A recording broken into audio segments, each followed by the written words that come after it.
I want to continue with Old Man for Playhouse 90. Um, you mentioned about John Frankenheimer's concern that the amount of water that will be flooded into the stage would be hazardous to the cast and crew. Yeah. So, The getting from scene to scene in this water, because it had to be in different sections. and the solution to that was, Put it on tape and shoot it out of sequence. so when it aired on Playhouse 90, was it a combination of live and video? No, I think it was all tape by that time.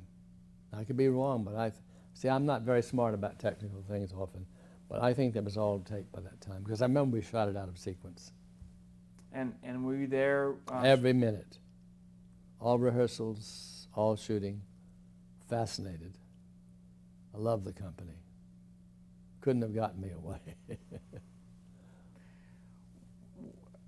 Talk about adapting other people's work. Well, I don't like to do it. Sometimes if I feel strongly about a work like I did Old Man, I think it's a privilege and a pleasure. It's not easy. You have to first of all get inside someone else's psyche, so to speak. And then you have to be careful you're not too respectful, because there's this fine balance that you're not going to help it if you're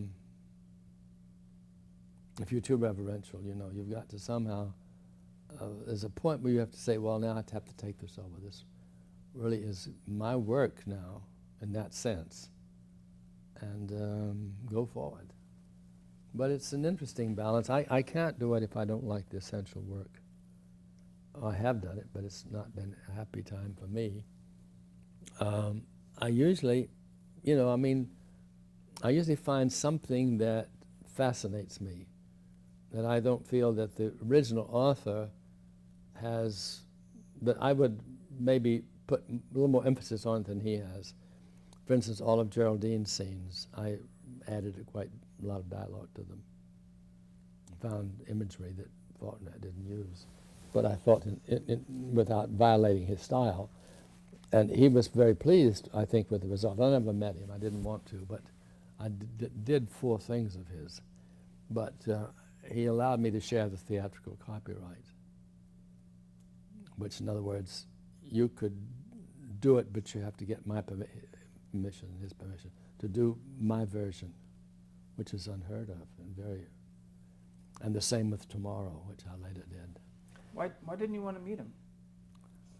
Well, I felt, first, 2 things. I felt if I met him, I had almost an inordinate amount of respect for him as it was. And then I'd be intimidated, because then I would constantly, it felt easier for me to be impersonal. Then I wouldn't be looking over my shoulder thinking. And for instance, in Tomorrow, I did a very bold thing, something I've never done, and they offered it to me. I think mainly it was Herbert Brodkin offered that to me because of the success of The Old Man, probably. And I really didn't know how to do it. But there was a paragraph describing what he called a black-complected woman. He didn't even mention her name.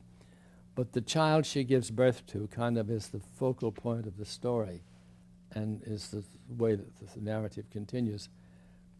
And I fell in love with this woman. I don't know how. I just fell in love with her.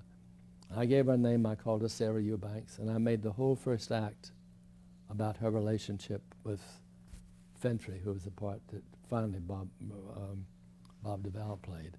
But for Playhouse 90, Richard Boone played it. And I was very nervous. I thought, God, I don't know what Falk was going to say about this. Again, he liked it, and again allowed me to share the copyright. So if you do my version, you have to, ask both our permissions. But it's painful to do this, because you constantly don't want to violate, and you don't want to. I don't say that stylistically we are greatly alike, but I think there's enough kinship among certain Southern writers that we can easily go back and forth and with some security. How did you know that Faulkner was happy with the way you adapted his stuff? Well, first of all, he allowed me to do this. Allowed me to share the copyright. But did you talk to him on the phone, or? Oh, never. No, I wouldn't dare. No, and I was in Sardis with him once, and he was across, and I almost went over, and I thought, I'm not going to do that. He sent word to me. I mean, I don't know how, but it got back to me. Yeah. And Faulkner stayed off, and when something of his is done, they asked that I be given the offer to do it. But you knew Tennessee Williams, and did you adapt any of Tennessee Williams stuff? One thing. One thing, but that's it. Yeah.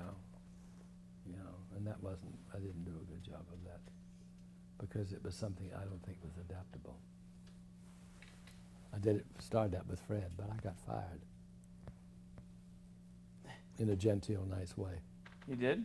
Yeah, I mean, it was not Fred, Ray Stark, who was the producer, said this is fine for an art house, but I'm not interested in art houses. Amazing. It was just as well, as it turned out to be a horror. I want to mention that Old Man on Playhouse 90 was nominated for a bunch of stuff, including your writing. Yeah. And then you, I believe that year, or around the same time, you continued to produce your plays. Like Midnight Caller was produced in New York. Is that correct? Around that time, and Young Lady of Property was also done in New York. So that you continue to keep your material out there in different forms. Yeah. The Shape of the River for Playhouse 90. Yeah, that was Fred asked me to do that, and I had first done it for the other show. What was it? When I did Flight. Playhouse 56 or something. Right. And the show was canceled before he could do it. So he came back to me and he said, now he told me that John Frankenham was going to direct it, but it didn't happen. And the director I had was fine, but I just was disappointed. I wanted to work with John very badly. I did work with Francho, and I loved him, and we became very close friends, and he was wonderful, I thought, in the show. Francho Tone. Francho Tone. Right. And who played? He played Mark Twain. And I took the title from from Life on the Mississippi, when he speaks of the shape of the river. And it's based on the last 15 years of Mark Twain's life, right? Yes, and Shirley Knight, who was then a young actress under contract at Warner's, played his daughter who died, and she had to sing as her death, I think, in her kind of dying frenzy. She sang La Boheme, aria from La Boheme. And I'm trying to remember the name of the actress, and she played Francho's wife. She was a close friend of mine, and I apologize that her name has left me. Her husband... Catherine Bard? Catherine Bard. And she was married to one of the producers of Playhouse 90.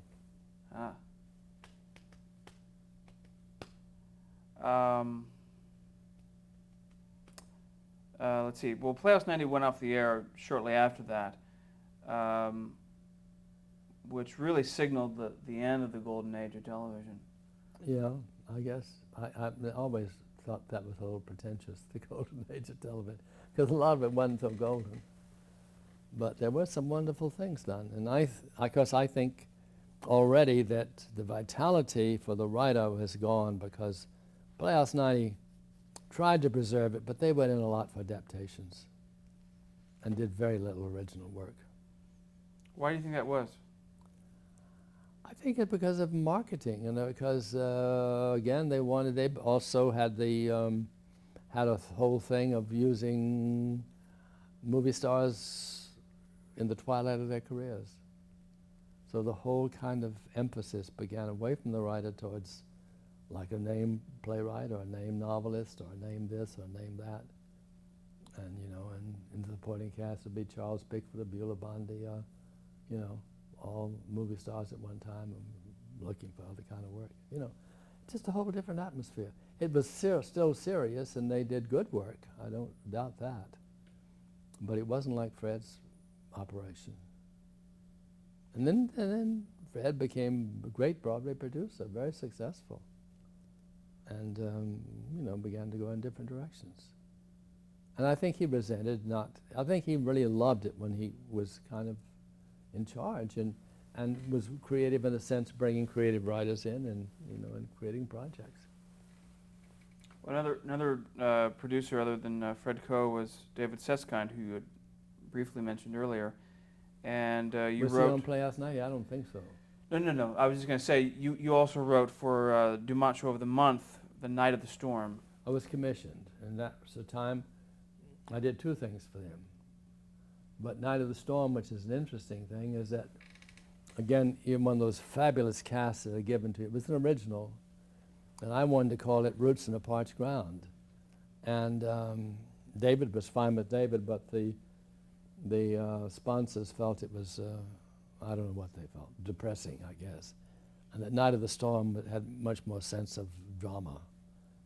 So it was called that, but I had Julie Harris, I had E.G. Marshall, I had Mildred Donnock, I had Fritz Weaver, I had Joe Van Fleet. I mean, can you imagine?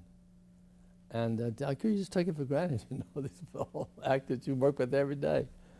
Well, no more. Anyway, Stark Young, the critic, was a great friend of mine, and he loved this show.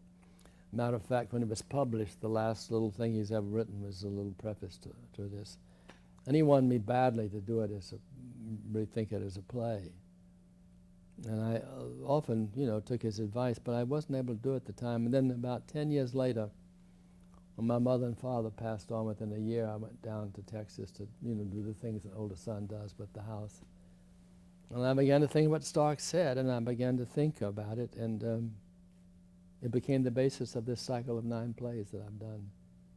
And I did the other plays thinking that this one would work, but when I finished the other plays and tried to go back to this, I had to redo it. The whole emphasis had changed. But that's why this is very memorable for me, because but it was also as much like the old days, because they shot it straight through, although we did have it on tape. Because I also remember that Julie's performance on tape was the best she gave, but the one on air wasn't as good. And you also worked with Dan Petrie. Dan Petrie was the director. How was it working with him? I liked him. We were still close friends. I liked working with him. Audrey Geller was the producer for Fred, and she could have been the kind of phenomenon that Fred was. She had a passionate feeling about television, and very imaginative and very bold.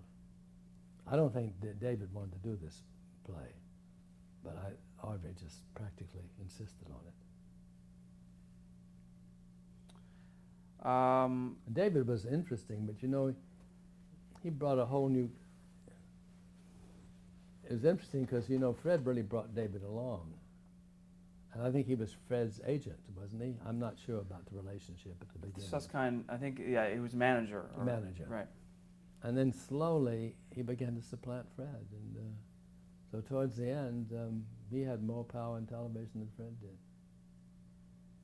which is ironical. And then you adapted To Kill a Mockingbird for feature film. Yeah. Good experience? Wonderful, wonderful. And that came out of, I think, working with Mulligan on that one thing we did together. Harper didn't want to do it, and I don't know how she knew my work, but she did, and so she was happy that they came to me.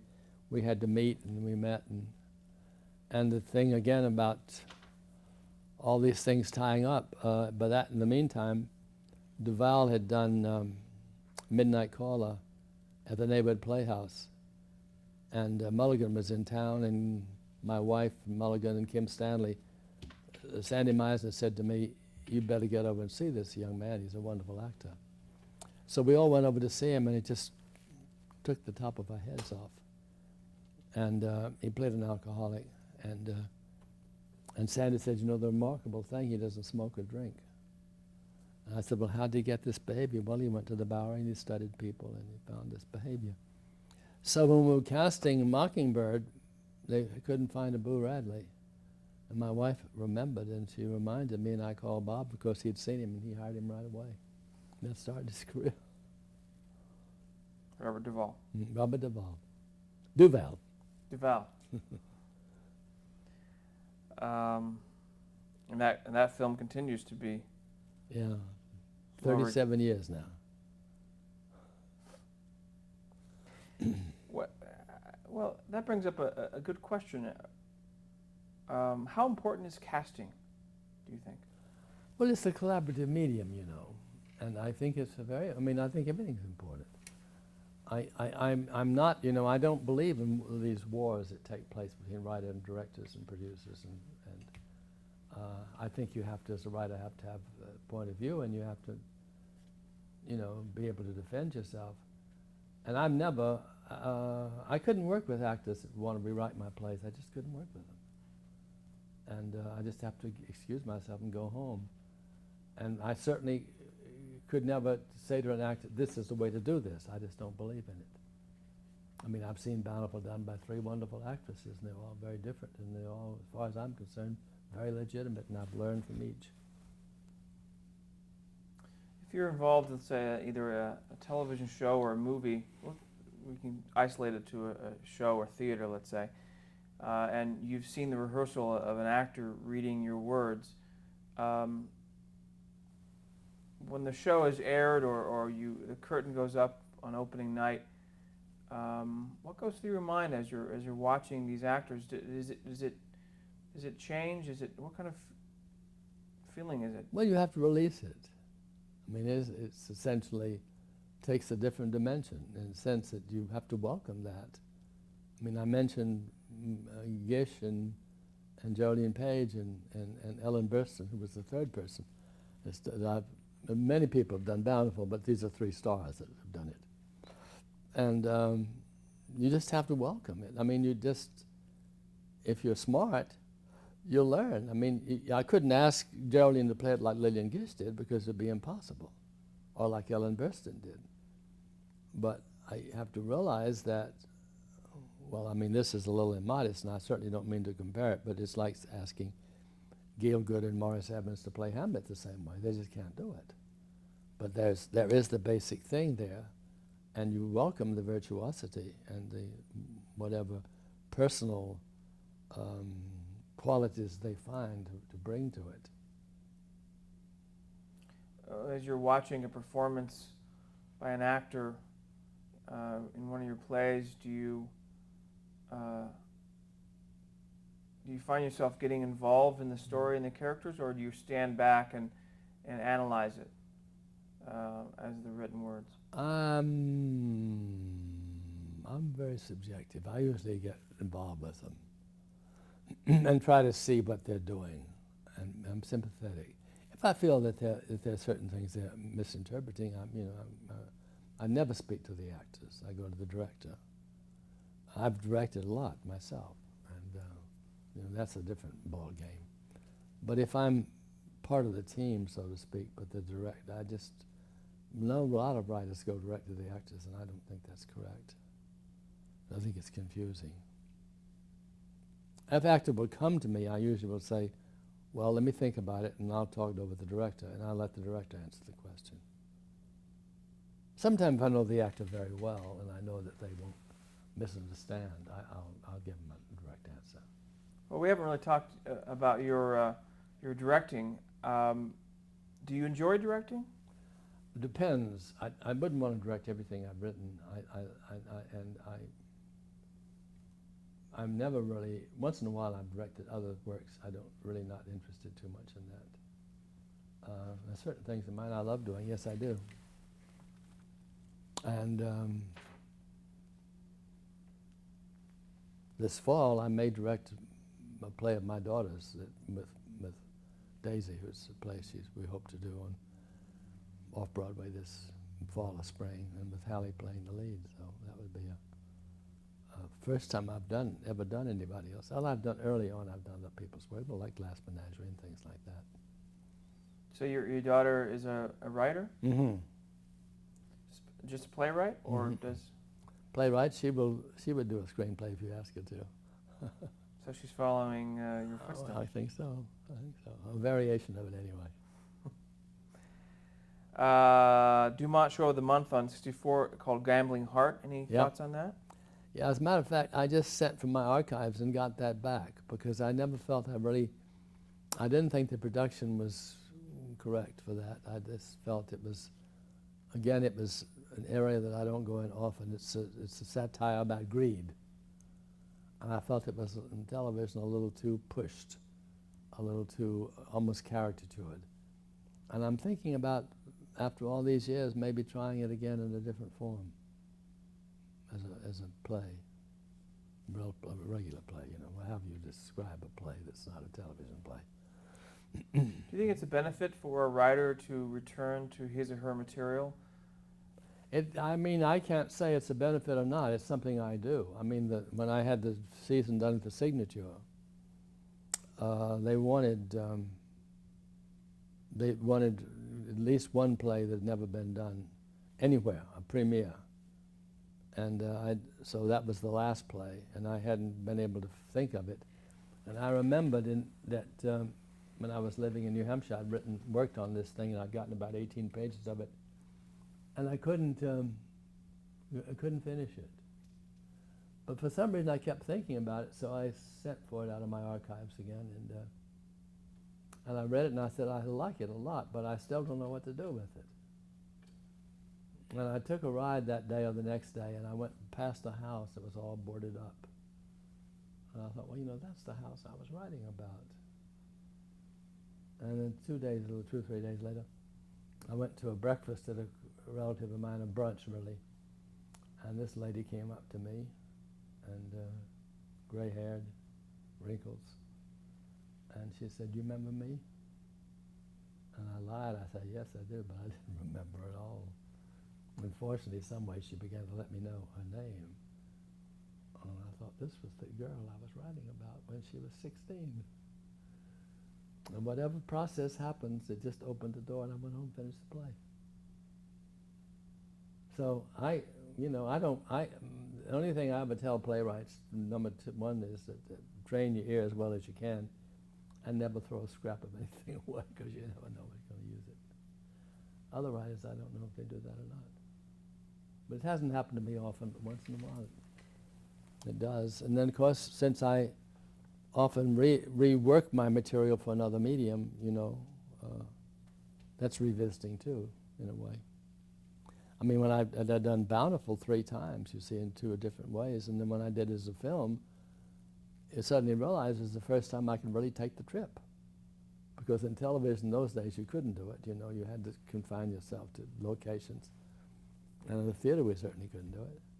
But here on film I could, you know, go the distance. Well, that's...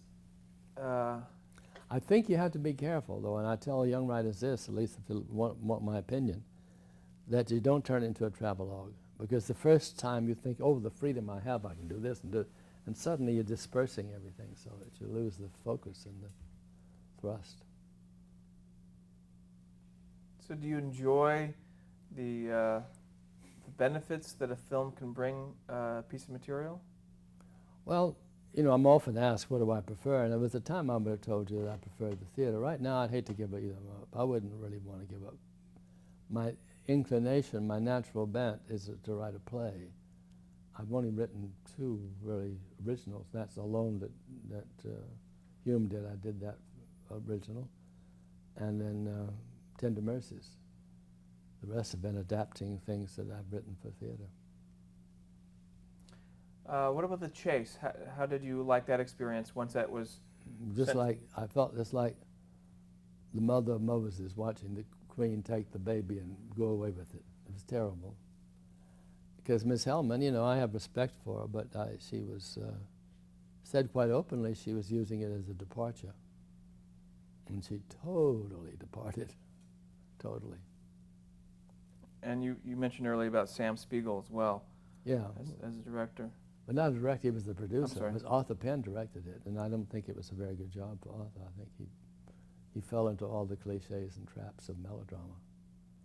And my work is so different. I'm not saying it's better, but it's just very different. And Baby, the Rain Must Fall was also... Very happy experience. it didn't turn out the way I think they all wanted, because they thought they were going to have another Mockingbird, which it didn't turn out to be. But it was a wonderful experience. I loved working. I'm very proud of the film. And tomorrow? Well, you know, it's, many people can, I mean, this is immodest, but many people consider it a classic. And Depardieu, is that his name, the French actor? Yeah. He saw it about 3 years ago. He'd never seen it, and he bought it and took it over to France and released it over there. It's now quite old, you know, but it's had 2 revivals. And I think Duvall thinks it's his best work, and many people think so. And who else was in the movie? Joseph Anthony directed it, and it came out, actually the production of the film, it was done first on television with Kim and Boone and had a great success. And then some years later, Herbert Birdcroft asked if he could do it at his theater. And that's where Bob was cast. Bob did it there, and out of that production grew the film.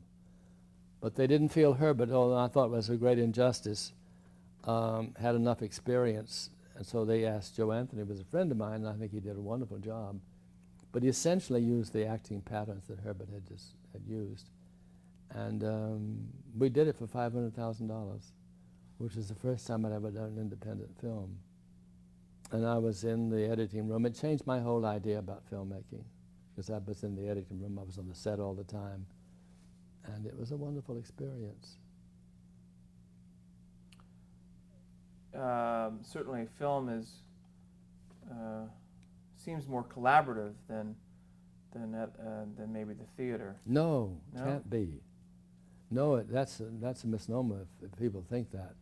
There's nothing more collaborative than the theater. You enjoy that process? The Yeah, collaboration? I mean, you have to. I mean, it would be miserable. I mean, I know there are feuds on the sets, and I've had very unpleasant experiences in film sometimes. I mean, because they don't want you on the set. And particularly since these days I find a way to get into the editing room, and I get into terrible arguments sometimes with people. But still, it's a collaborative medium, and I do respect, and I hope they respect me. But it's the same in the theater. And I couldn't imagine working with a director I didn't trust. And that trust means that he respects my opinions, and I respect his. But to have this kind of warfare, I don't know how people endure it. And it's much too common, I think. It's very stressful. And also now I hear actors on the set are saying, I'm going to change this line, and just change it. Well, I'd have a stroke. And not that I think my lines are immortal and that they can't be worked and that things can't happen, but I think it has to be organic and has to go from a real motive, not just to make some actor feel comfortable. But isn't it also a matter of respect that an actor should have for the author's work? Well, I'm afraid in Hollywood it's getting less and less and less and less. Don't you think so? So it's just, I hear hair-raising stories. I don't do that much, so I can't really speak firsthand. But even in theater and television, the idea of an actor improvising a scene and going beyond what's on the page without asking the author if that's... Well, in theater he couldn't do it because the Guild is given, we have distinct rights there. If he does it, it means the author's allowing him to do it. But he doesn't have to do it because we own the copyright, we have our rights. And usually we're welcomed into rehearsals. I think that sometimes they don't get along and they don't. I'm going to switch tapes.